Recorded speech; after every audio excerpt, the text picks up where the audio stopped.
Rolling Stone Magazine's Continuous History of Rock and Roll, Volume 1, Number 29. This week, we take another look at the behind-the-scenes world of the rock producer, and we'll meet a man who's been successful both as producer and performer. I'm Gary Bridges. When we return, it's the man behind the music of Grand Funk Railroad. We're coming to your town, we're up your party and down, we're an American band. Patti Smith.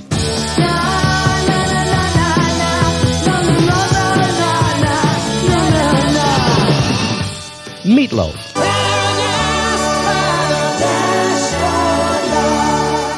Janis Joplin.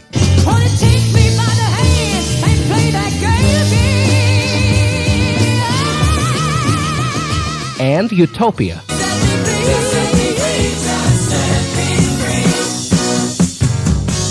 As we present producer Todd Rundgren.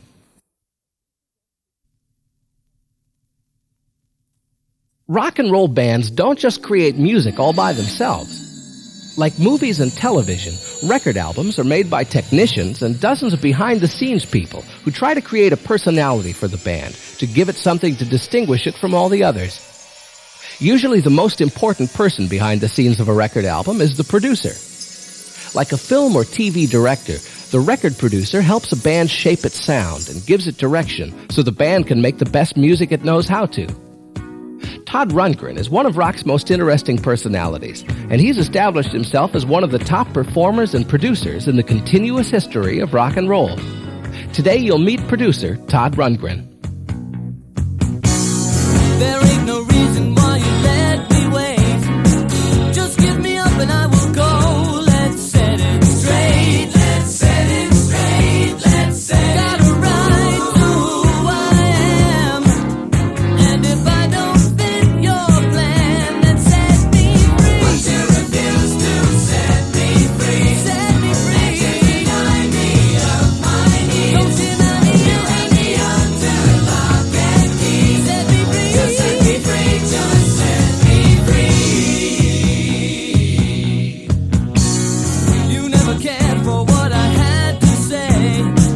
It's just because you got to have it all your way. Can't have it, just can't have it. Well, I ain't no Superman. If that's what you demand, then set me free. Wouldn't you please just set me free? Set me free. Don't get your fun just hurting me. Is that how you get your fun? How it's going to be. Set me free. Just set me free. Just set me free. Now I deserve to be as mad as hell because I just don't get it.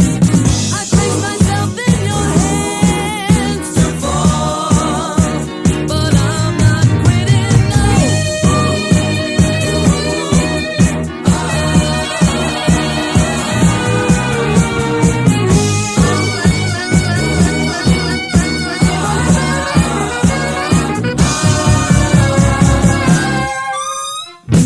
Feels like the time we spent was gone to waste. Sooner or later it's goodbye we're gonna say. Let's say it straight, let's say it. 'Cause you just don't give a damn.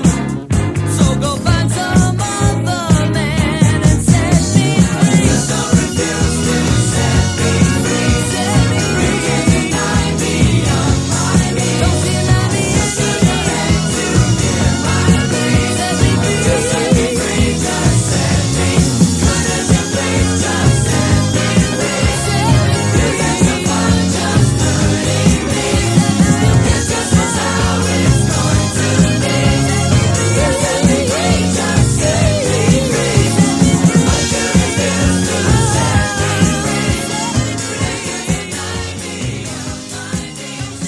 free. Utopia, a band assembled and produced by Todd Rundgren.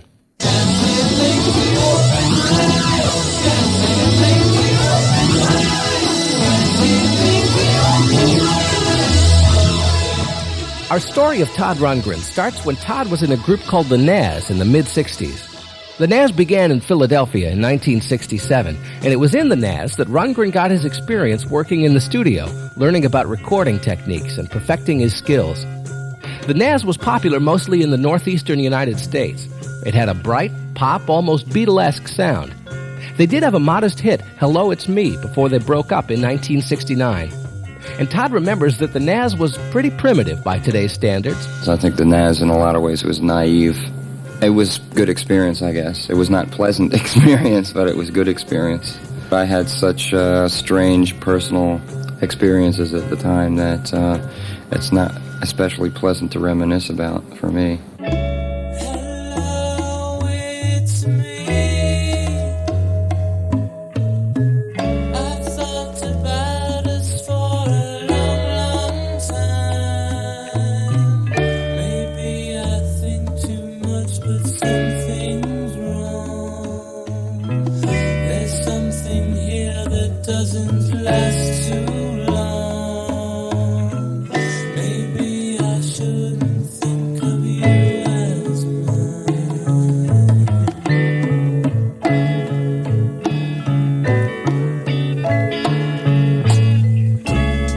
Seeing you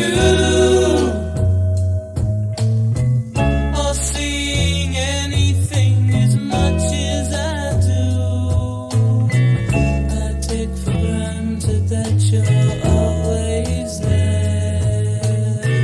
I take for granted that you just don't care. Sometimes I can't help seeing all the way through.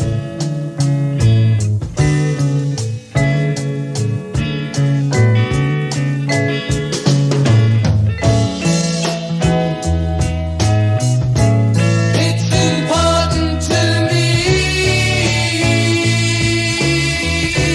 that you know you are free. 'Cause I never wanna make you change for me.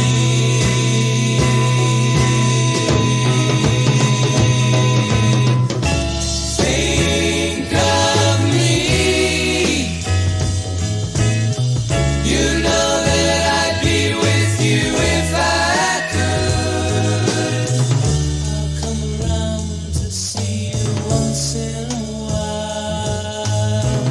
Or if I ever need a reason to smile, and spend the night if you think I should.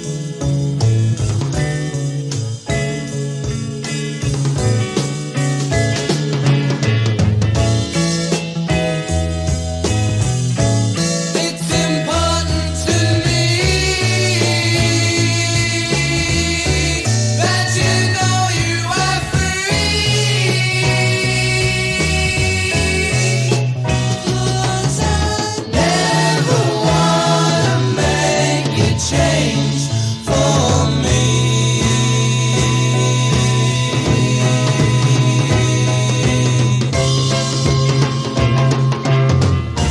Think of me.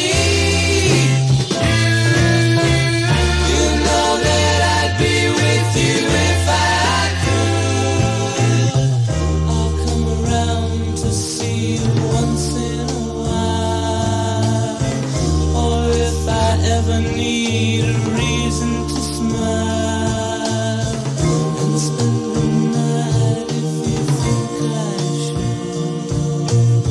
Sometimes I thought it wasn't so bad. Sometimes I thought it wasn't so bad.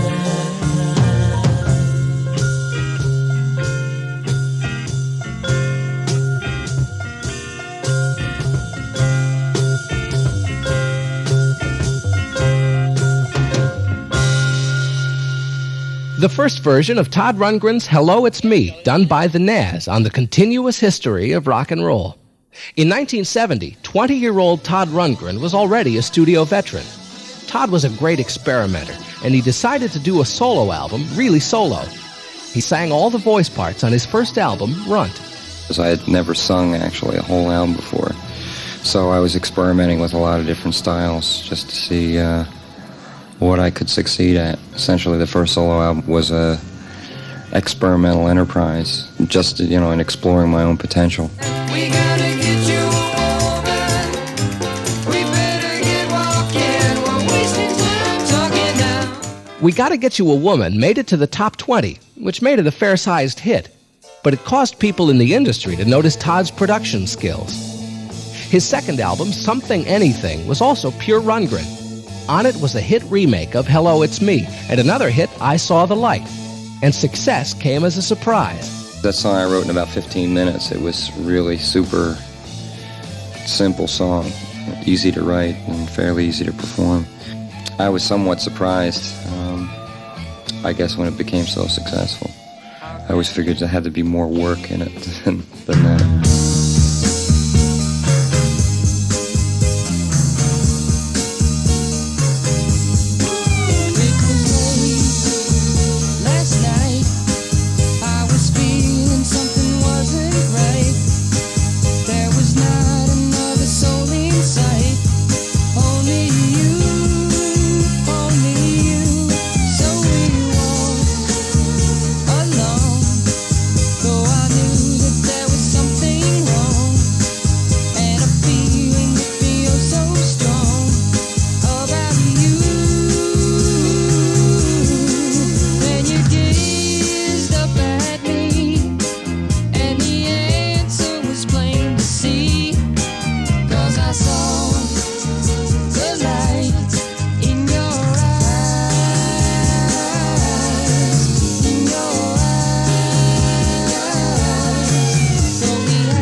Todd Rundgren from his second solo album, Something Anything, on the continuous history of rock and roll. When we return, Todd talks about Grand Funk, Badfinger, and Patti Smith. This is the continuous history of rock and roll's chapter on producer Todd Rundgren. I'll come around to see you once in a while, or if I ever need a reason to smile, and spend the night if you think I should. At the same time singer Todd Rundgren was making hit albums, he was competing with producer Todd Rundgren for space on the record charts. When word got around that Rundgren had produced and engineered his own solo albums, he started to get requests to produce others. He worked with some of the really talented groups of the day like The Band, Jesse Winchester, and Paul Butterfield, and he had his first big success as producer for the British group Badfinger. Rundgren, though, doesn't have many fond memories of his experience with Badfinger or its mentor, George Harrison. This is, a beef that I've had with Apple Records and the other people involved, for, ever since it happened. Because when I got involved, they had just scattered tracks laying around, and none of them finished, and none of them mixed, and most of them required additional overdubs and reworking, things like that, additional production. And then when the album was finally released, the original people who'd done the original tracks took credit for it. George Harrison took credit for the tracks that he hadn't finished. Of course, he took the royalties on the songs as well, even though he didn't finish them. So I always consider that to be a sore spot. I remember finding out about you.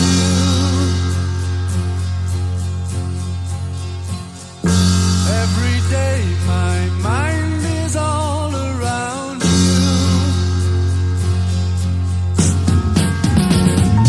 Looking out from my lonely room, day after day.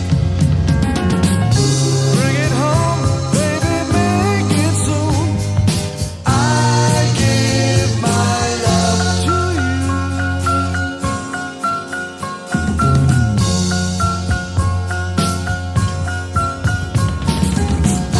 I remember holding you while you sleep. Every day I feel the tears that you weep. Looking out of my lonely gloom, day after day. Bring it home, baby, make it soon.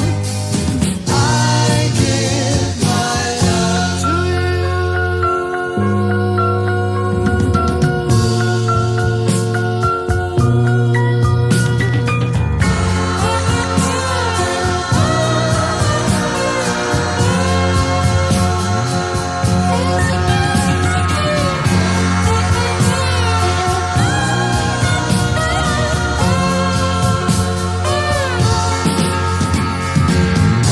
Looking out of my lonely room, day after day. Bring it home, baby, make it soon. I give my love to you. I remember finding out about you. Every day my mind is all around you. Looking out of my lonely gloom, day after day. Bring it home, baby, make it soon. I give my love to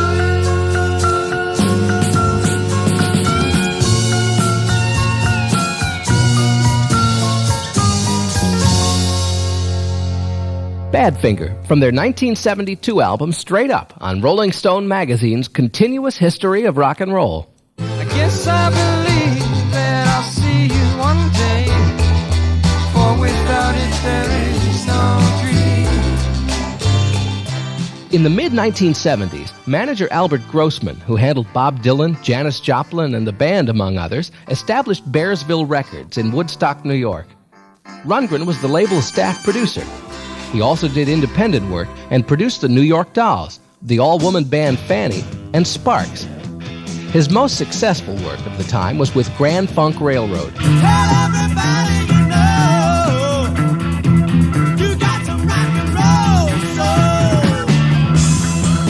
soul. Grand Funk had been one of the most successful American groups of the late 60s, at a time when the charts and record shelves were practically owned by British names. They'd sold more records than any American band before them, and had sold out dozens of arenas in both America and Europe. But by 1973, things had begun to change for the band. They'd fired and sued their manager, Terry Knight, and were looking for a new sound. Grand Funk added keyboard player Craig Frost and called on producer Todd Rundgren. The result was Grand Funk's only critically acclaimed album, and their biggest single ever, We're an American Band. Todd says working with Grand Funk was one of his most satisfying projects. I always like to recall the Grand Funk albums, not necessarily because the recording process was so memorable, but because it seemed to represent the ideal from a producer's standpoint of what recording should be.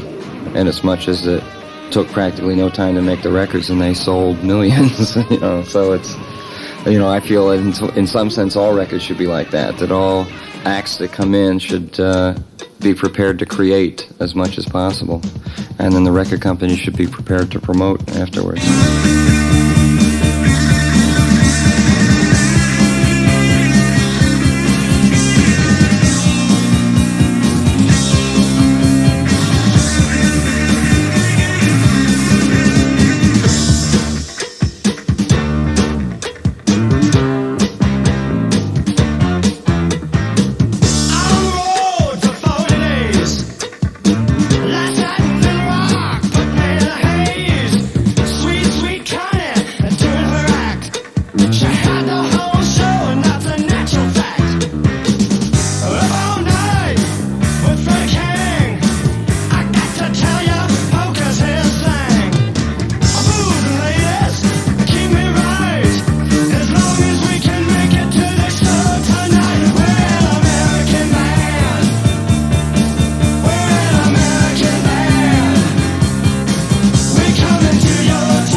Grand Funk from their Todd Rundgren produced album, We're an American Band.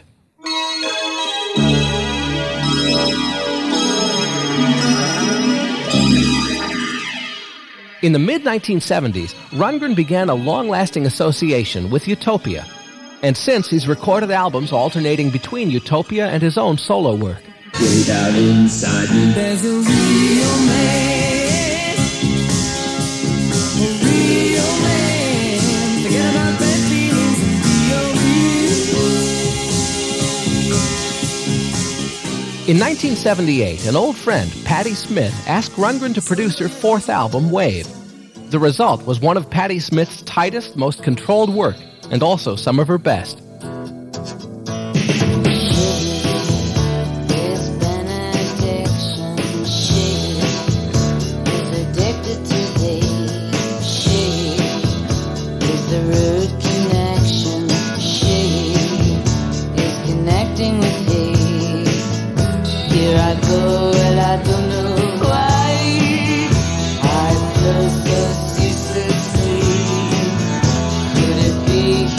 Taking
his recreation.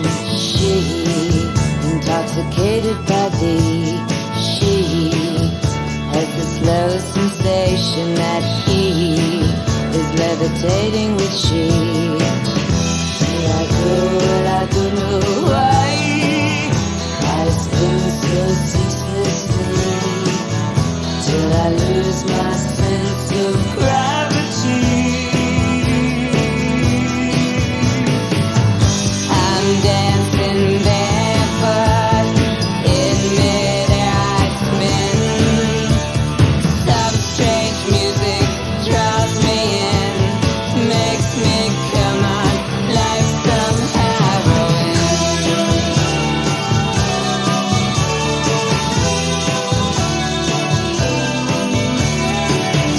Oh God, I felt for you. Slide of our legs wet in the dark like a face. The mystery of childhood itself, grave visitations. What is it that calls us? Why must we pray screaming? Why must not death be redefined?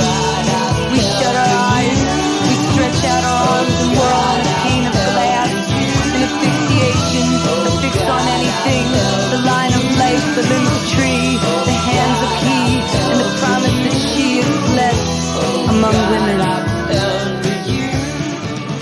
Dancing Barefoot from Patti Smith's Wave. Todd Rundgren, besides producing, also played bass on that song. Although Wave was well received by critics, radio, and Patti Smith fans, Rundgren thinks his association with Patti didn't accomplish what it could have. I think at this point she was looking for somebody to perform a miracle, you know. I don't really think it was possible. You know. I mean, it may have been possible, but I think it was a mistake to pick a friend to do it, you know, because I didn't want to do what perhaps a strict producer would have done. I enjoyed it to some extent, and then to another extent I didn't enjoy it.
The Patti Smith Group and a remake of a Byrds classic on the continuous history of rock and roll.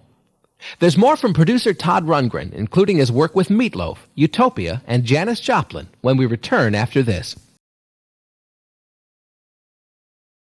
I'm Gary Bridges, and today we're getting a behind-the-scenes glimpse at the work of producer Todd Rundgren.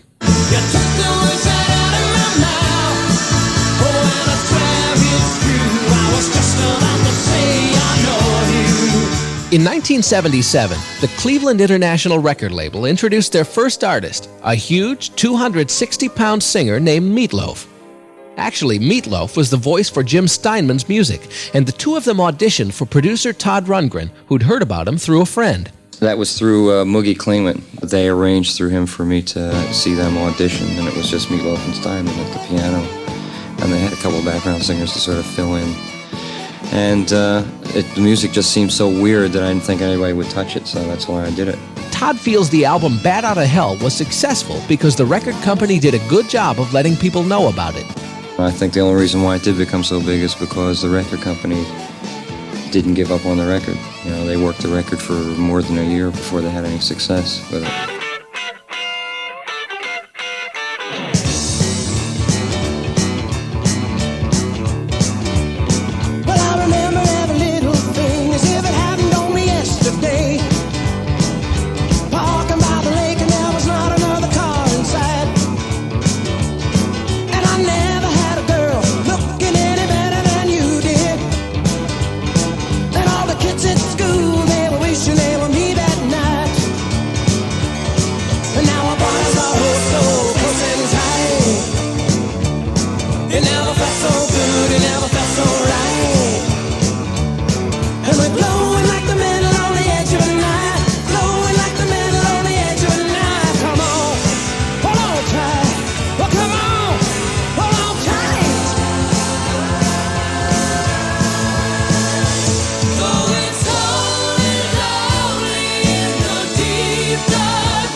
Will you never leave me? Will you make me so happy for the rest of my life? Will you take me away? Will you make me your wife? Do you love me? Will you love me forever? Do you need me? Will you never leave me? Will you make me so happy for the rest of my life? Will you take me away? Will you make me your wife? I gotta know right now, before we go any further. Do you love me? Will you love me forever? Let me sleep on it, baby, baby, let me sleep on it. Let me sleep on it, I'll give you an answer in the morning. Let me sleep on it, baby, baby, let me sleep on it. Let me sleep on it, I'll give you an answer in the morning. Let me sleep on it, baby, baby, let me sleep on it. Let me sleep on it, I'll give you an answer in the morning. I gotta know right now, do you love me? Will you love me forever? Do you need me? Will you never leave me? Will you make me so happy for the rest of my life? Will you take me away? Will you make me your wife? I gotta know right now, before we go any further. Do you love me? Will you love me forever? What's it gonna be, boy? Come on, I can wait all night. What's it gonna be, boy? Yes or no? What's it gonna be, boy? Yes or no? Let me sleep on it, baby, baby, let me sleep on it. Well, let me sleep on it, I'll give you an answer in the morning. I gotta know right now, do you love me? Will you love me forever? Let me sleep on it. Will you never leave me? Will you make me so on it. happy for the I'll rest give you an answer Will in you the take me away? morning. Will you take me away? Know right now, before we go any further. Do you love me? Will you love me forever? Let me sleep on it, Will you love me forever? let me sleep on it. Will you love me forever? I couldn't take it any longer. Lord, I was crazy when the feeling came up on me like a tidal wave. Started swearing to my God and on my mother's grave that I would love you till the end of time. I swore I would love you till the end of time. So now I'm praying for the end of time to hurry up and arrive. 'Cause if I gotta spend another minute with you, I don't think that I can really survive. I'll never break my promise or forget my vow. But God only knows what I can do right now. I'm praying for the end of time, that's all that I can do. Praying for the end of time so I can end my time with you.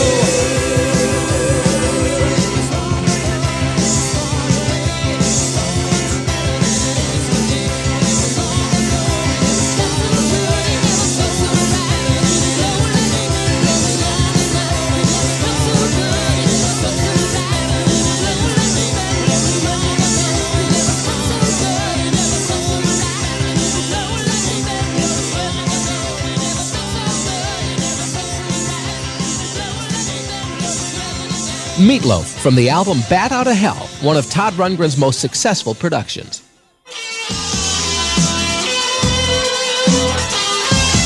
In 1980, Todd Rundgren and Utopia recorded one of their most accessible albums ever.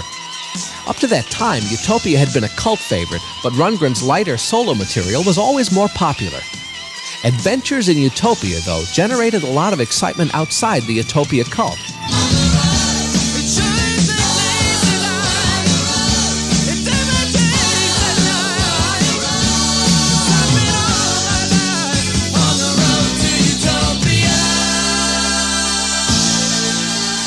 In 1982, an album of previously unreleased Janis Joplin tracks called Farewell Song was put out by her record company, Columbia.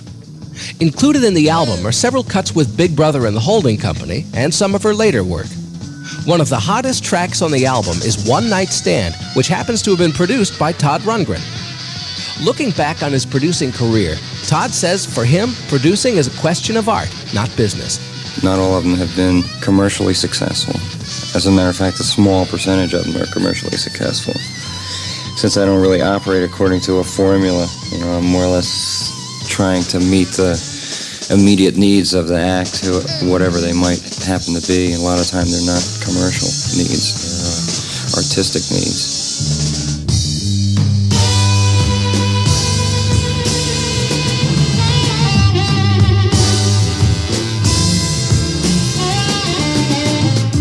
When I'm on the road, playing in a town without a name, and I'm feeling low and everybody looks the same, well, you catch my eye and then you come on strong and try to make your play. Just because you love tonight, please don't you think it's gonna stay that way? Don't you know that you're nothing more than a one-night stay? Tomorrow I'll be on my way and you can catch me if you can. Wanna take me by the hand and play that game again?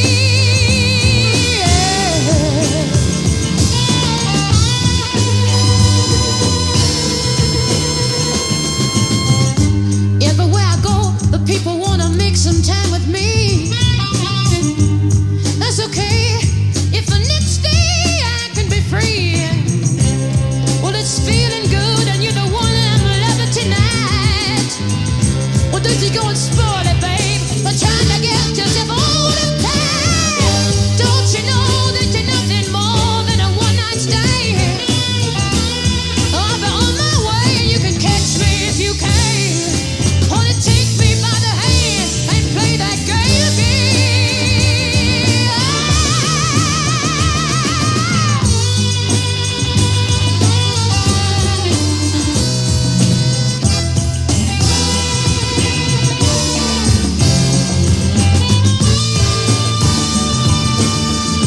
When I'm on the road, playing in a town without a name,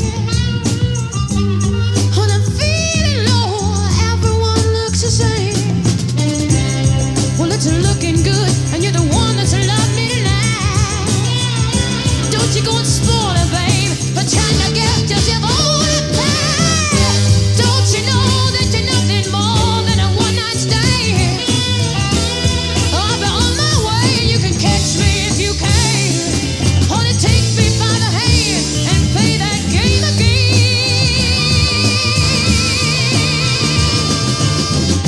Don't you know that you're nothing more than a one-night stand? Well, I'll be on my way and you can catch me if you can. Wanna take me by the hand and play that game again?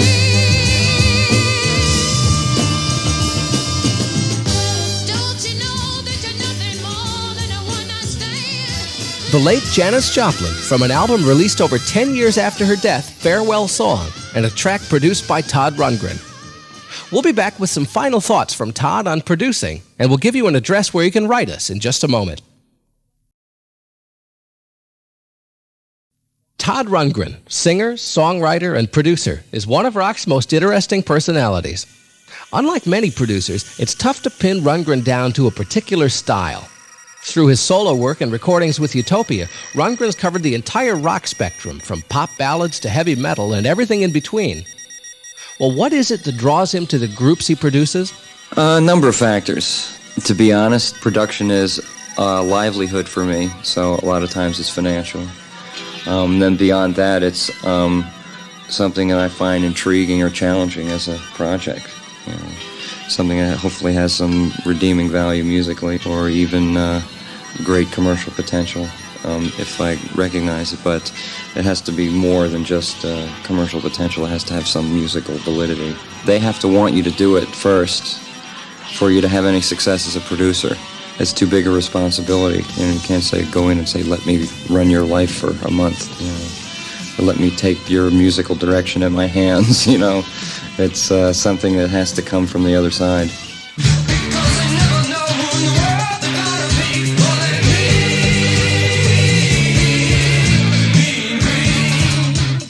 And what's Todd Rundgren up to? He produced the recent Touch and New England albums. He continues to work with Utopia, last heard on their Swing to the Right album. And one of rock's most prolific audio producers, has invested a lot of time and money in video production, something he sees as an important means of expression. I got interested in the potential, not only from the abstract standpoint, but from working with it hands-on, from the real-time interactive standpoint. You know, the fact that you could do nearly the same things you can do in film, but you can see it immediately and know that it's right or wrong. I don't necessarily feel that video is the only area of visual expression, worthwhile area of visual expression. I'm interested in film as well. I think in the long run there may be a whole other movement that may come out of these new technologies. Our series on producers will continue in a few weeks, so be listening for it. And if you'd like to drop us a line and give us your reaction to the continuous history of rock and roll, here's the address: 745 Fifth Avenue, New York, New York, 10151, or write in care of this station.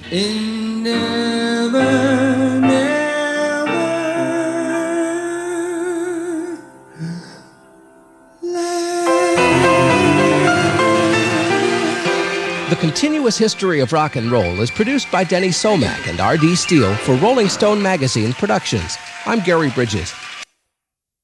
Join us next week when Rolling Stone Magazine explores another chapter in the continuous history of rock and roll.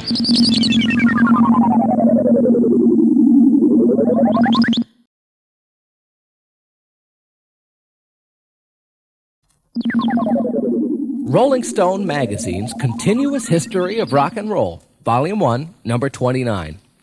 Today we'll take a behind-the-scenes glimpse at the career and influences of producer Todd Rundgren. Week, we'll talk with one of rock's most interesting personalities, multi-talented performer and producer Todd Rundgren.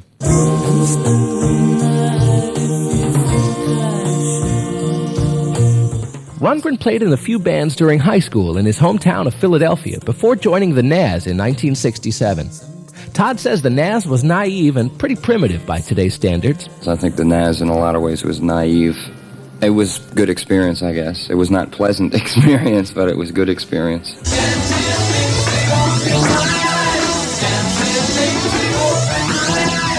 Working in the studio with the Nazz, Rundgren got the chance to watch engineers and producers, and he learned recording techniques that would help him later in his career.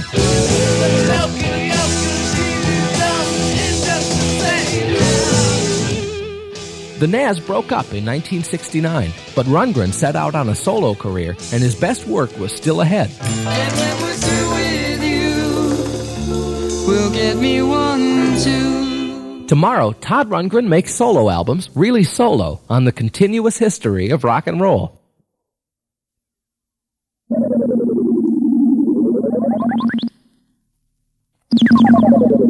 Rolling Stone Magazine's Continuous History of Rock and Roll, Volume 1, Number 29. Today we'll take a behind-the-scenes glimpse at the career and influences of producer Todd Rundgren. By 1970, Todd Rundgren was a rock veteran at only age 20. He'd been in the Nazz during the late 60s, and that experience allowed him to produce his own solo albums. But a busted man with a broke-down heart. Todd was a great experimenter, and he decided to do a solo album, really solo, singing all the voice parts himself. His first solo album was Runt. We better get walking, we're wasting time talking now. His second solo album in 1972, Something Anything, was also pure Rundgren. On that album was the hit remake of the Nazz song, Hello, It's Me. And spend the night if you think I should. And another hit single, I Saw the Light. Success came as a surprise to Todd Rundgren. I was somewhat surprised, I guess, when it became so successful. I always figured there had to be more work in it than that. Till I saw the light in your eyes. On tomorrow's Continuous History of Rock and Roll, we'll hear from Todd about his experience producing Grand Funk Railroad.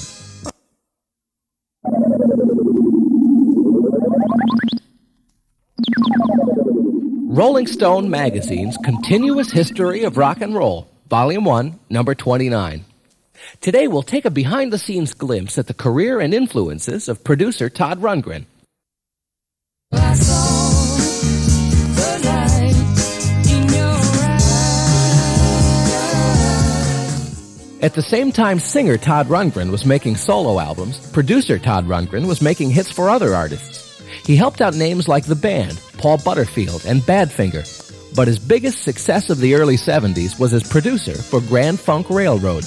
You got some rock and roll soul. Grand Funk had been one of the most successful American bands of the late 60s, at a time when the charts and record stores were practically owned by British names.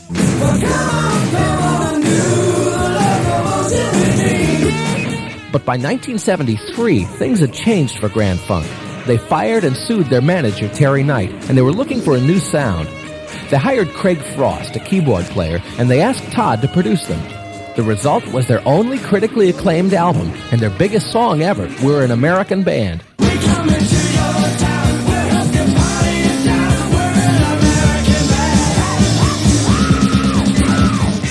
Todd Rundgren says working with Grand Funk was one of his most satisfying projects. And as much as it took practically no time to make the records, and they sold millions, so it's, I feel in some sense all records should be like that all acts that come in should be prepared to create as much as possible.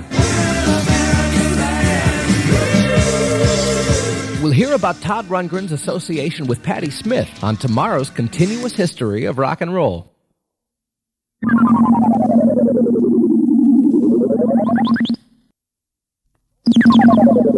Rolling Stone magazine's Continuous History of Rock and Roll, Volume 1, Number 29. Today we'll take a behind-the-scenes glimpse at the career and influences of producer Todd Rundgren.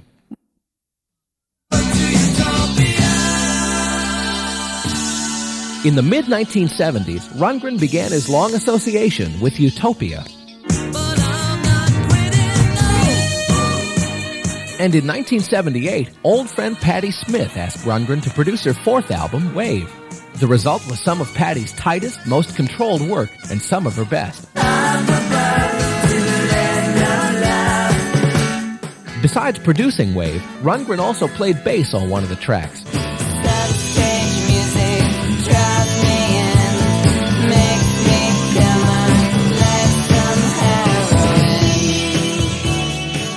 Although Wave was well received by critics, radio, and Patti Smith fans, Rundgren thinks his association with Patti didn't accomplish everything it could have. I think it was a mistake to pick a friend to do it, because I didn't want to do what perhaps a strict producer would have done. I enjoyed it to some extent, and then to another extent I didn't enjoy it.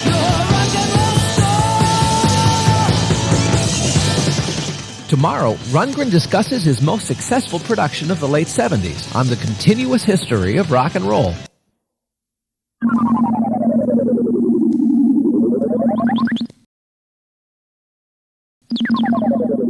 Rolling Stone magazine's Continuous History of Rock and Roll, Volume 1, Number 29. Today we'll take a behind-the-scenes glimpse at the career and influences of producer Todd Rundgren.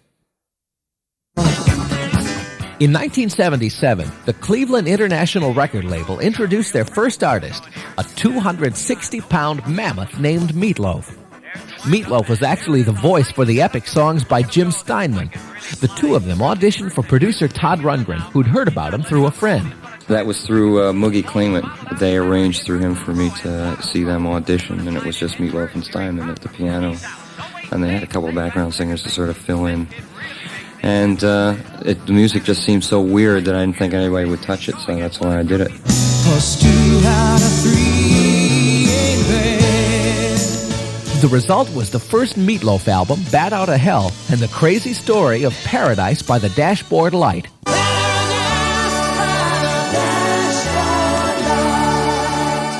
Todd feels the album was successful because the record company did a good job of letting people know about it.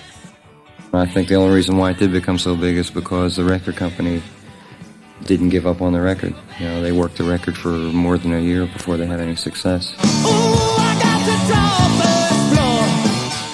Bat Outta Hell became one of Rundgren's most successful projects.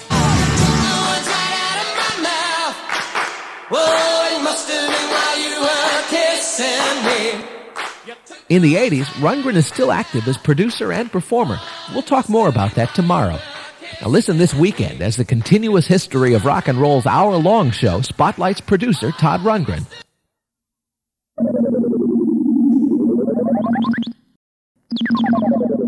Rolling Stone magazine's Continuous History of Rock and Roll, Volume 1, Number 29.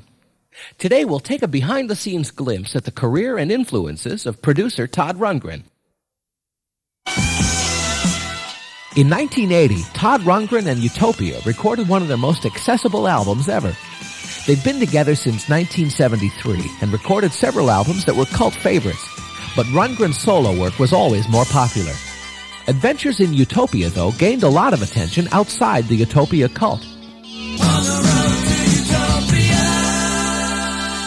Rundgren was surprised that Adventures in Utopia did so well because it was made between other projects. It was a year, I think, between the time we started the record and the time we finished it. Just because we would record for a couple of days and then go tour or do something else. And I was surprised that the album had any coherence at all to it.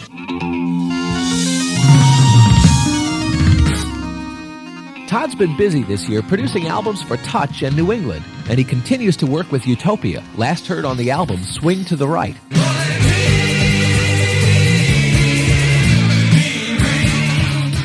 This weekend, the continuous history of rock and roll expands to 1 hour to present the profile of producer Todd Rundgren.